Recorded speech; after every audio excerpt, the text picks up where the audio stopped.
युद्ध। इन दिनों हम चारों तरफ युद्ध की खबरें देख रहे हैं।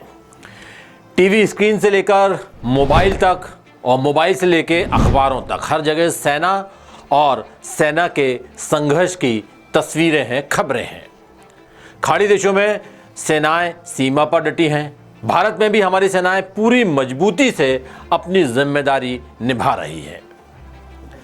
लेकिन एक और तरह की सेना चुपचाप खड़ी हो रही है।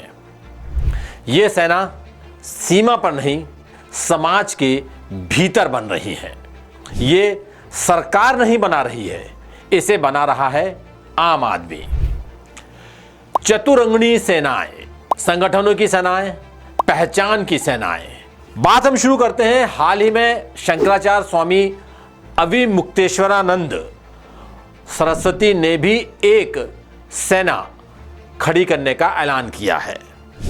चतुरंगनी सभा सेना बनाने का ऐलान शंकराचार्य जी ने किया है। यह खबर आई और लगभग गुजर भी गई, एक सामान्य खबर की तरह। लेकिन हमारा सवाल यहीं से शुरू होता है कि आखिर एक संत को सेना बनाने की जरूरत क्यों महसूस हो रही है? क्या ये हमारे सिस्टम पर कमजोर पड़ते भरोसे का संकेत है? क्या आम आदमी की सरकार और सिस्टम में, व्यवस्था में सुनवाई नहीं हो पा रही है? नमस्कार, मैं हूं आनंद और आप देख रहे हैं द सूत्र का बेहद खास कार्यक्रम पॉइंट ऑफ व्यू। आज के इस कार्यक्रम में हम इसी सवाल की, इसी मुद्दे की तह तक जानने की कोशिश करेंगे कि आखिर ये सेनाएं, ये संगठन क्यों खड़े हो रहे हैं। शंकराचार्य अविमुक्तेश्वरानंद ने एक सेना बनाने की बात कही है, लेकिन देश में ऐसी अनगिनत सेनाएं और संगठन पहले से मौजूद हैं और लगातार बन रहे हैं।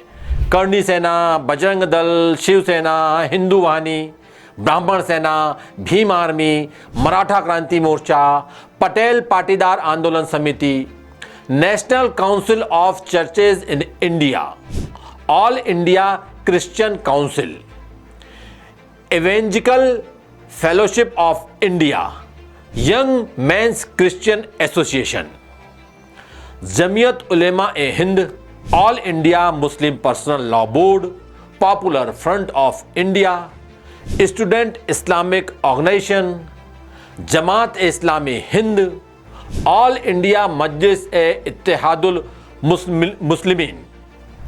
मैं आपको ऐसे सैकड़ों नाम सुना सकता हूं, बता सकता हूं, गिना सकता हूं। लेकिन आखिर इसके पीछे क्या मनोविज्ञान है?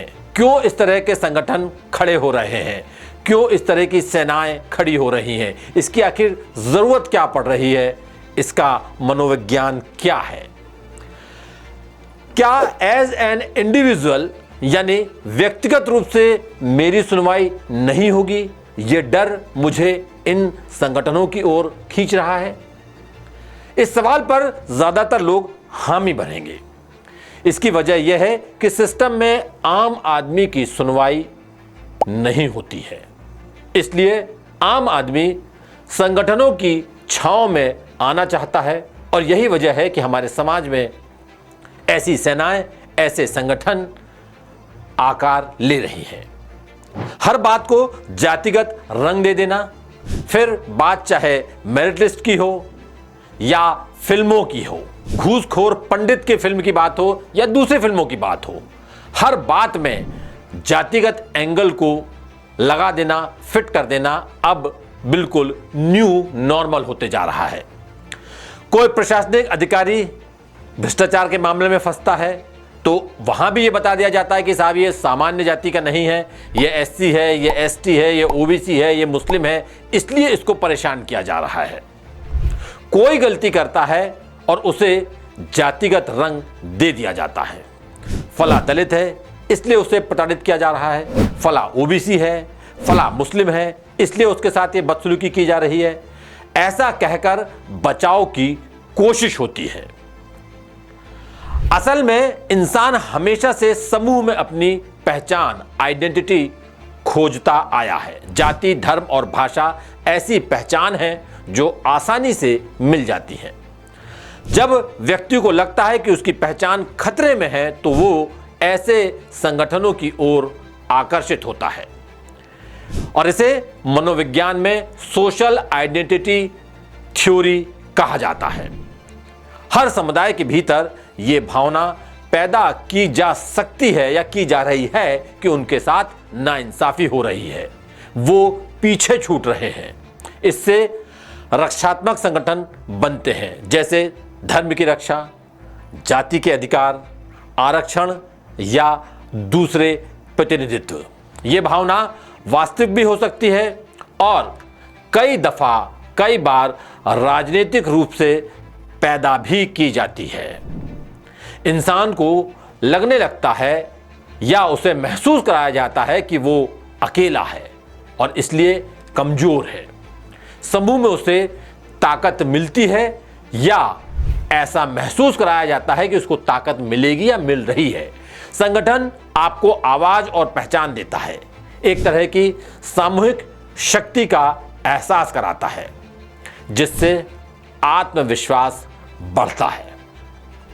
वहीं राजनीतिक रूप से भी संगठनों की अहमियत बहुत ज्यादा बढ़ जाती है। पॉलिटिकल मोबिलाइजेशन एक बड़ा फैक्टर है। नेता और दल समूहों को संगठित करते हैं, पहचान के आधार पर वोट बैंक बनता है। संगठन फिर केवल सामाजिक नहीं रहते बल्कि राजनीतिक टूल बन जाते हैं। और आज के दौर में व्हाट्सएप, फेसबुक, यूट्यूब और इस तरह के जो दूसरे प्लेटफॉर्म हैं, वहां पर जैसे विचार बार बार दिखाई देते हैं, इससे हम बनाम वे की सोच मजबूत होती है और इसे इको चैम्बर इफेक्ट भी कहा जाता है। इसके पीछे सीधा सा तर्क यह है कि जब एक समुदाय का संगठन मजबूत होता है तो दूसरे समुदाय में रिएक्शन, प्रतिक्रिया होती है कि यदि उनके पास संगठन है तो हमें भी संगठन बनाना चाहिए। यह एक तरह का चेन रिएक्शन बन जाता है। संस्थाओं या सिस्टम पर भरोसा कम होना भी इस तरह के संगठनों के, सेनाओं के खड़े होने का बहुत बड़ा कारण है। जब लोगों को लगता है कि सरकार, पुलिस या न्याय व्यवस्था उनकी नहीं सुन रही है तो वे अपना संगठन बनाकर समाधान खोजने की कोशिश करते हैं। ज्यादातर संगठन कटुता बढ़ा रहे हैं, ये बात भी सच है। कई बार कानून को हाथ में लेने की कोशिश भी करते हैं ऐसे संगठन अपनी पहचान को या तो श्रेष्ठ बताते हैं या खतरे में दिखाकर आक्रामकता पैदा करते हैं। धीरे धीरे वो खुद कानून से ऊपर अपने आप को मानने लगते हैं और सड़क पर ताकत दिखाने को ही अपनी प्राथमिकता बना लेते हैं। यहां मॉब साइकोलॉजी सक्रिय हो जाती है। व्यक्ति अकेले में जो नहीं कर सकता वो समूह में कर देता है। ऐसे संगठनों से समाज में नफरत बढ़ती है। इनका नैरेटिव अक्सर हम बनाम वे या हमारे अधिकार बनाम उनके अधिकार होता है और इससे समाज में इन ग्रुप एंड आउट ग्रुप बायस मजबूत होता है, यानी अपने समूह को सही मानना और दूसरे को संदेह या दुश्मन की नजर से देखना। इसके कारण संवाद कम होता है और टकराव बढ़ता है। इसका सीधा असर सामाजिक एकता पर पड़ता है। जब समाज छोटे छोटे पहचान आधारित समूहों में बंट जाता है तो भारतीय या नागरिक की साझा पहचान कमजोर पड़ जाती है। राष्ट्रीय और सामाजिक मुद्दे पीछे छूट जाते हैं। इसे फ्रेगमेंटेशन कहा जाता है, जहां समाज टुकड़ों में बंट जाता है।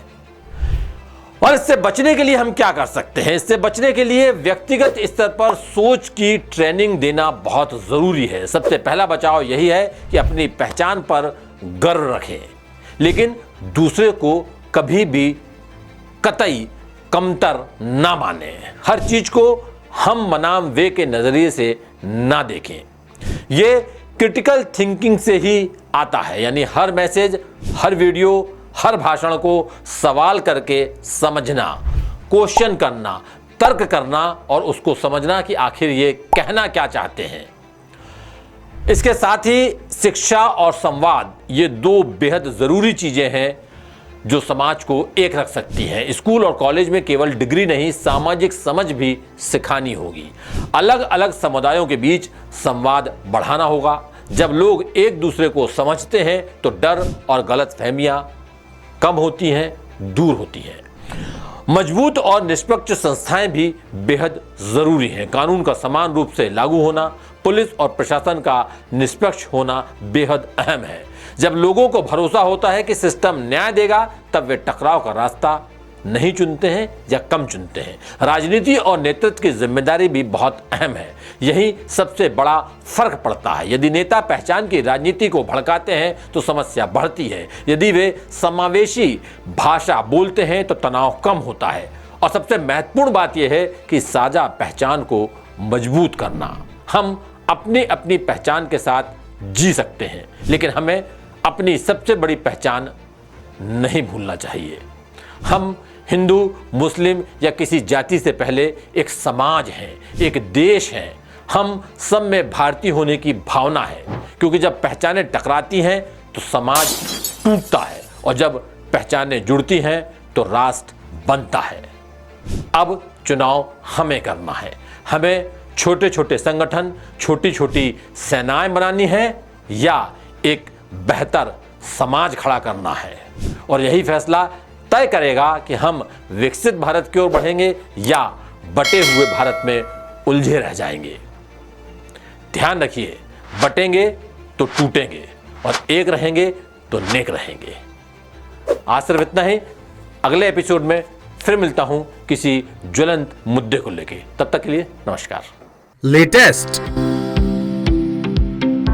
इन्वेस्टिगेटिव और इन डेप्थ खबरें देखने के लिए ज्वाइन कीजिए द सूत्र का व्हाट्सएप चैनल, सब्सक्राइब कीजिए यूट्यूब चैनल, लाइक कीजिए फेसबुक पेज और पढ़ते रहिए www.daसूत्र.com।